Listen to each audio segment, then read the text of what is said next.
नमस्कार. इंद्रधनुष्याच्या या भागात आपलं हार्दिक स्वागत. आज आपल्या भेटीला महाराष्ट्रातील एक ख्यातनाम व्यक्तिमत्व येत आहे.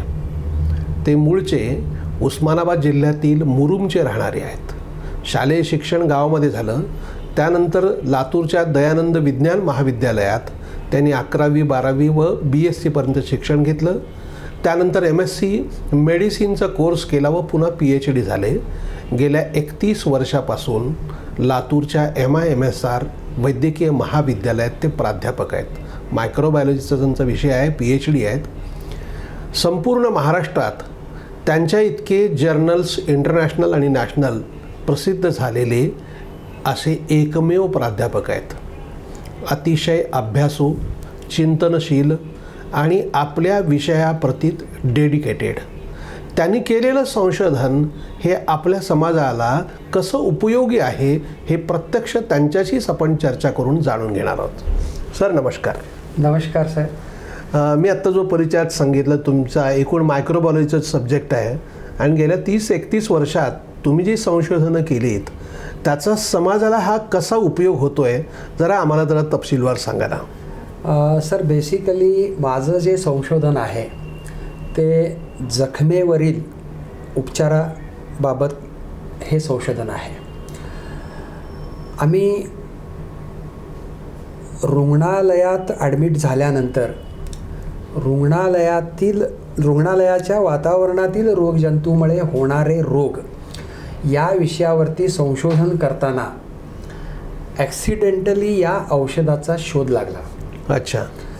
आणि तो शोध पुढं जाऊन रामबाण औषध होईल असं आम्हाला बिलकुल वाटला नव्हता. अच्छा.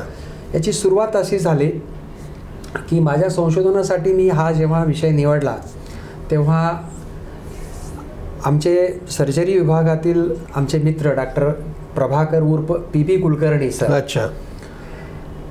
यांच्याकडे मी रिक्वेस्ट करण्यासाठी गेलो की सर माझं असं टॉपिक आहे संशोधनासाठी आणि तुम्ही तुमचे ऑपरेट केलेल्या पेशंटचे सॅम्पल तुम्ही आमच्याकडे पाठवत चला. अच्छा. मग सर एक मदतीचा भाग म्हणून सॅम्पल पाठवायचे. अच्छा. मी त्याचं प्रोसेसिंग करायचो. त्याच्यामध्ये जंतू, त्याच्यावरती कुठले औषधं चालतात, त्याची सेन्सिटिव्हिटी काय आहे या विषयावरती मी तपशीलवार माहिती त्यांना द्यायचो. अच्छा. एक दिवस डॉक्टर कुलकर्णी सर आणि एक डॉक्टर महाबळेश्वर म्हणून कर्नाटकातील एक सर त्यांचे सहकारी होते, ते दोघं मायक्रोबायोलॉजी डिपार्टमेंटमध्ये आले. अच्छा. आणि ते म्हणाले की सर तुमचा सिडोमोनाज आम्हाला फार त्रास देतो आहे, आता तुम्हीच सांगा. अच्छा. केस अशी होती, एक छोटंसं एक पेरिनेफ्रिक अपसेस म्हणजे किडनीच्या वरती एक अपसेस झाला होता. अच्छा. ते अपसेस त्यांनी ड्रेन केला म्हणजे तो स्वच्छ केला, पण त्याच्यामध्ये सिडोमोनासचं इन्फेक्शन बसलं. अच्छा. आणि त्या छोट्याशा कारणासाठी तो पेशंट साधारण 25 दिवस ॲडमिट होता. अरे बापरे. मग तो पेशंट पण फ्रस्ट्रेट झाला होता. सरांना पण सुचत नव्हतं की काय करावं. सगळे अँटीबायोटिक देऊन झाले. मग सर म्हणाले की सर तुमचा सिडोमोनास मला त्रास देतोय. अच्छा. आणि तुम्ही मला काहीतरी सजेशन करा. मी रात्रभर विचार केला आणि एक प्रिपरेशन करून त्यांना दिलं की हे सर हे तुम्ही ट्राय करा. सरांनी ते प्रिपरेशन 3 दिवस लावलं. 3 दिवसात त्या पेशंटची जखम दुरुस्त झाली. बरं. ॲक्च्युली हे माझ्यासाठी आश्चर्यकारक होतं, PB सरांना सुद्धा आश्चर्यकारक होतं. अच्छा. मग त्याच्यानंतर एक केस गांधी हॉस्पिटलमध्ये अच्छा. ॲडमिट झाली होती. ती केसची हिस्ट्री अशी होती की तो भूमच्या साईटवरती पार घेऊन अच्छा. एका मातीच्या ढिगाऱ्यावर चढला. बरं. आणि त्या पारीचा कॉन्टॅक्ट एका ते इलेक्ट्रिक वायरशी झाला आणि तो पूर्ण हा पार्ट त्याचा जळून गेला. बरं. इतकं की त्याचे हे ट्रॅकियल रिंग्स, हा अँगल ऑफ मॅन्डिबल म्हणजे दाताचा हाड वगैरे सगळं दिसत होता. त्या पेशंटला त्यांनी उस्मानाबादला नेलं. उस्मानाबादला त्याला ॲडमिशन रिजेक्ट केलं. अच्छा. त्याच्यानंतर बार्शीला गेले, बार्शीला पण रिजेक्ट केलं. सोलापूरला गेले, सोलापूरला पण त्या पेशंटला घेण्यात आलेलं नाही. मग त्यांनी तो पेशंट गांधी सरांच्या ओळखीमुळं गांधी सरांच्या हॉस्पिटलमध्ये ॲडमिट केला. मीनवाईल गांधी सरांना कळलं की असं काहीतरी औषध माझ्याकडे मिळतं आहे. गांधी सर माझ्याकडे आले. अच्छा. मी गांधी सरांना म्हणलं की एनी हाऊ हा पेशंट इतका क्रिटिकल आहे, तुम्ही सगळे औषधं बंद करा, आपण आपलं औषध लावून बघू. सरांनी ठीक आहे म्हणाले. आम्ही मग जमादार सर तिथं अनस्थेटिस्ट होते. अच्छा. हा सेन्सिटिव्ह एरिया होता, त्यामुळे त्याला ड्रेसिंग करणं सुद्धा फार कठीण होतं. मग त्याला पूर्णपणे भूल देऊन अच्छा राजन गांधी सर संजय गांधी सरांच्या प्रेझेन्समध्ये म्हणजे फिजिशियनच्या याच्यामध्ये ते ड्रेसिंग करायचे. अच्छा. आम्ही 7 वेळा त्याला लावलं. 7 वेळाच्या याच्यामध्ये त्या जखमेमध्ये बराच फरक पडला. अच्छा. आणि ती जखम 90% दुरुस्त झाली. म्हणजे कलिंगडासारखी लाल झाली. कलिंगडासारखी जखम लाल झाली म्हणजे ती 90% दुरुस्त झाली. फक्त स्किन येणं बाकी असतं. बरोबर. तर त्याच्यामध्ये सुद्धा सिडोमोनास नावाचा जंतू होता जो कुठल्याही औषधाला दाद न देणारा होता. मग त्याच्यावरती आपण स्किन ग्राफ्टिंग टाकली. डॉक्टर येळीकर अविनाश येळीकरांना बोलावून ते स्किन ग्राफ्टिंग केलं आणि तो पेशंट दुरुस्त झाला. अरे बाप. आणि तो अजून सुद्धा तो त्या कुठल्या तरी रेणापूरच्या एका स्टोअरवरती तो वॉचमन म्हणून काम करतो. आता सध्या तो नोकरी करतो. ही साधारण 96-97ची गोष्ट. अरे वा. मग त्याच्यानंतर आम्ही या औषधाचा वापर अनेक प्रकारच्या वेगवेगळ्या प्रकारच्या जखमांवरती करू लागलो. तर आम्ही जे म्हणालात नाही हे त्या रोगाचं जे नाव सांगितलं त्याचं काय आहे, त्याला म्हणजे काय म्हणायचं त्याला? कुठलं म्हणतात? सिडोमोनास म्हणजे काय? सिडोमोनास हा एक सिडोमोनास एरिझो नावाचा एक जंतू आहे. अच्छा. आणि स्टॅफिलोकोकस ऑरियस नावाचा हे अजून एक जंतू आहे. अच्छा. एक 7-8 प्रकारचे जंतू आहेत. ते हॉस्पिटलच्या वातावरणामध्ये कुठेही वाढ होऊ शकतात. बर. अन्न नसलेल्या ठिकाणी पाण्यामध्ये तुम्ही इमॅजिन करू शकत नाही. त्या डेटॉल जे वापरतो आपण, त्या डेटॉलमध्ये किंवा शायोलॉनमध्ये डिसइन्फेक्टंटमध्ये सुद्धा हे जिवंत राहू शकतात. सलाईनमध्ये वाढू शकतात. कुठल्याही ठिकाणी कमीत कमी न्यूट्रिएंट्समध्ये यांची वाढ होऊ शकते. असे हे जंतू असतात. आणि ते जंतू हॉस्पिटलच्या वातावरणामुळे ते रिपीटेडली अँटीबायोटिकला एक्सपोज झाल्यामुळे ते अँटीबायोटिक्सना दाद देत नाहीत. त्यामुळं त्यांच्यावरती त्यांना त्या साईटमधून किंवा त्या शरीराच्या भागामधून बाहेर काढणं हे फार कठीण काम असतं. त्याचा तुमच्या औषधाचा त्याचा उपयोग त्याच्यामध्ये होतो.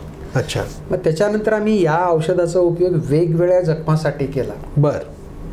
बर्न्स म्हणजे जळालेल्या जखमा, डायबेटिक फूटमध्ये आम्ही त्याचं काम केलं. डॉक्टर राव सरांनी अनेक डायबेटिकच्या जखमा दुरुस्त केला. त्याच्यानंतर डॉक्टर JS देशमुख सरांनी स्नेक बाईटच्या जखमावरती त्याचा वापर केला. अनेक डॉक्टर. सर याचं तुम्ही काही पेटंट वगैरे घेतलंय? नाही, पेटंट मी घेतलेलं नाही कारण मला त्याच्यामधून काही अपेक्षा नव्हती. उत्पन्न काही नाही, उत्पन्नाचा काही बाब नाही. हे औषध आम्ही फ्री ऑफ कॉस्ट देतो. आज मोफत, पूर्णपणे मोफत. पूर्वी आम्ही हे औषध पाण्यामध्ये तयार करायचो. आता आम्ही त्याला पेट्रोलियम जेलीचा बेस वापरतो. पाण्यामध्ये काय करायचो आम्ही, पाणीमध्ये बुडवून त्या जखमेवरती ठेवायचो. अच्छा. जोपर्यंत ते ओला आहे तोपर्यंत त्याचा इफेक्ट राहायचा. मग आम्हाला अशी आयडिया आली की आपण हे पाण्यामध्ये त्याचा इफेक्ट 1 तासाभरापर्यंतच कदाचित राहील. पण जर पेट्रोलियम जेलीचा बेस केला, अच्छा, तो ॲज लॉंग ॲज त्याच्या टचमध्ये राहील तोपर्यंत त्याचा इफेक्ट राहील. मग आम्ही पेशंटला सांगतो की येताना पेट्रोलियम जेलीचा 100 ग्रामचा डब्बा घेऊन ये. बाकी तुमचं औषध मोफत. आमचं औषध मोफत. आम्ही आल्यानंतर 15 ते 20 मिनिटात त्याला. असं तुम्ही आतापर्यंत सर किती पेशंट दुरुस्त झाले असते? साधारण 3000 पेशंटनी याचा लाभ घेतलेला आहे. 3000 पेशंट. आणि कुठल्या कुठल्या राज्यातले, बाहेरचे? आता longest patient is from Madras. बापरे. हां. आणि मध्य प्रदेशमधून एक आपल्या दयानंद कॉलेजमध्ये एक दुबे सर म्हणून एक बॉटनीचे प्राध्यापक होते. त्यांचे कुणीतरी नातेवाईक मध्य प्रदेशामधून आले होते. कर्नाटकामधून मॅक्झिमम पेशंट लातूरमधून येतात. कोल्हापूर, मुंबई, औरंगाबाद, नागपूरचे पेशंट येतात. आणि हैदराबादचे पेशंट येतात. असे अनेक पेशंट. म्हणजे मी असं समजतो की I am really very lucky person की एक मी किस्सा सांगू इच्छितो. सांगा ना सर. एक हैदराबादचा एक पेशंट होता. अच्छा. त्याच्या पायामध्ये तो लाकडाच्या वखारीमध्ये काम करायचा. 70 वर्षाचा मुस्लिम म्हातारा होता. अच्छा. तर वखारीमध्ये त्याचा ते टोचलं, ते पाय टोचलं आणि त्याला जखम झाली. आणि तो इतका परेशान झाला की त्याला हैदराबादमध्ये सांगितलं की पैर काटना पडेगा. अरे बापरे. मग त्याला कुणीतरी त्याची उदगीरच्या नातेवाईकांनी सांगितलं की तुम्ही इथं या, तुम्हाला औषध मिळेल. तो औषध आला, 15 दिवसांनी परत आला, परत घेऊन गेला. 30 दिवसांनी तो मिठाईचा बॉक्स घेऊन आला. अच्छा. आणि तो म्हणाला की सर बोले हम इसमें हमारे जमात में पैर नहीं पडते, लेकिन अच्छा. आप मेरे भगवान आहे. म्हणून तो कॉरिडॉरमध्ये माझ्या पाया पडला.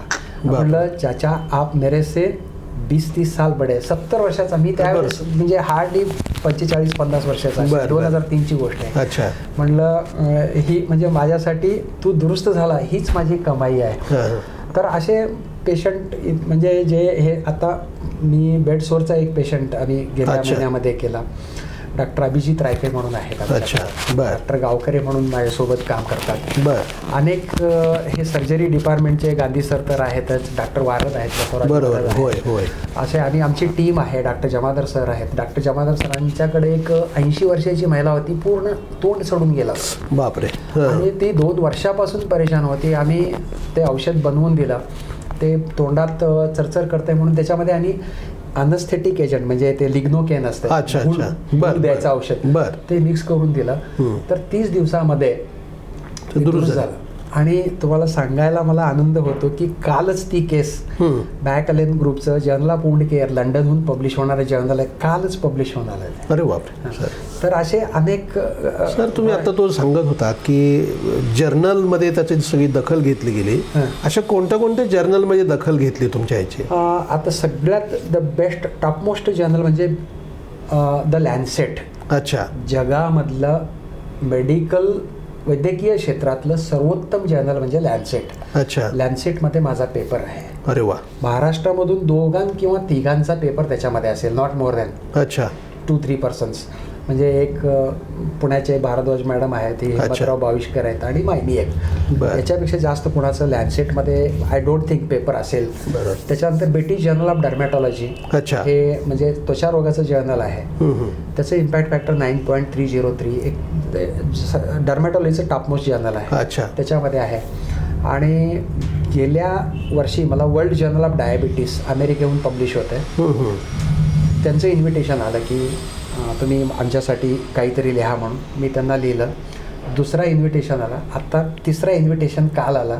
आणि आम्ही आता ते डॉक्टर मी रायतेंना सांगितलं की आता 3रं तुम्ही लिहायचं, you will be the first author. म्हटलं प्रत्येक वेळेस मीच नको. तर आम्ही वर्ल्ड जर्नल ऑफ डायबिटीस आहे, जर्नल ऑफ हॉस्पिटल इन्फेक्शन आहे, जर्नल ऑफ मेडिकल मायक्रोबायोलॉजी आहे, असे इंटरनॅशनल वुंड जर्नल आहे, वुंड्स म्हणून आहे.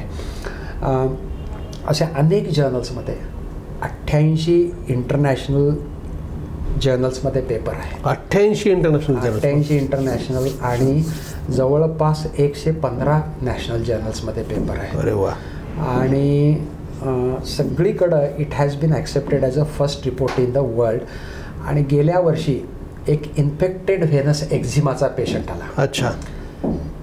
एक्झिमा म्हणजे गचकरणं. गचकरणं हा ॲलर्जीचा प्रकार असतो आणि तो ट्रीट करणं फार मुश्किल असतं. तुम्ही कुठल्याही स्पेशालिस्टला, स्किन स्पेशालिस्टला विचारलं तर ते सांगतील की हे क्युरेबल डिसीज नाही आहे. अच्छा. आणि त्यात तो इन्फेक्ट झाला होता. तो एक पेशंट इथला सिव्हिल हॉस्पिटलमधला आहे. डॉक्टर नरेंद्र पाटलांनी तो माझ्याकडे पाठवला. म्हणजे बघा तुमच्या काय होतंय का. आम्ही त्याला लावलं. तो पेशंट इतका छान रिस्पॉन्ड झाला. त्याचं ते एक्झिमा पण गायब झाला आणि ते इन्फेक्शन पण गायब झालं. अरे वा.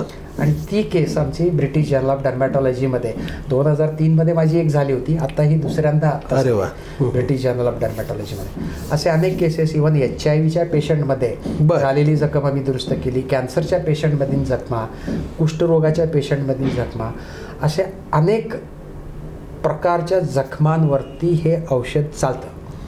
फक्त चालत नाही कुठं. जर डायबिटीसच्या पेशंटमध्ये बोनमध्ये जर इन्फेक्शन गेला, ऑस्टिओमायलायटिस झालं, त्याला ही औषध चालत नाही. गँग्रीन जर झालं तर तो चालत नाही.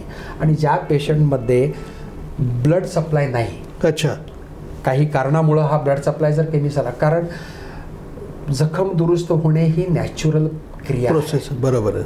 त्याला जर योग्य घटक जर मिळाले रक्तामधून, बरोबर. तर ती ऑटोमॅटिक दुरुस्त होते. औषधाचा काहीच रोल नाही. बरोबर. जर तिथं इन्फेक्शन झालं असेल तर आमचा औषधाचा रोल येतो. तो इन्फेक्शन आमचं औषध लावून कंट्रोल केलं तर जखम दुरुस्त होणे ही नॅचरल क्रिया आहे. त्याला बरोबर. कुठल्या औषधाची गरज नाही. आणि मग जर ते सप्लाय होत नसेल ब्लड सप्लाय तर त्या जखमा दुरुस्त करणे शक्यच नाही. त्याच्यासाठी कुठलंही औषध नाही. जर त्या नसा तुम्ही जर मोकळ्या केला तर ब्लड सप्लाय व्यवस्थित सुरू झाला तर ते जखम दुरुस्त होऊ शकते. तर अशा जखमांमध्ये ते चालत नाही. किंवा जे इम्युनॉलॉजिकल डिसऑर्डर, जसं की आता ॲलर्जीचं मी सांगितलं, बरोबर, तसे काही क्रॉनिक इम्युनॉलॉजिकल डिसऑर्डर असतील त्याच्यामध्ये ह्या जखमा जर झाल्या तर त्या दुरुस्त व्हायला. तर तुम्ही आता बरं झालं तू ॲलर्जीचा विषय काढला.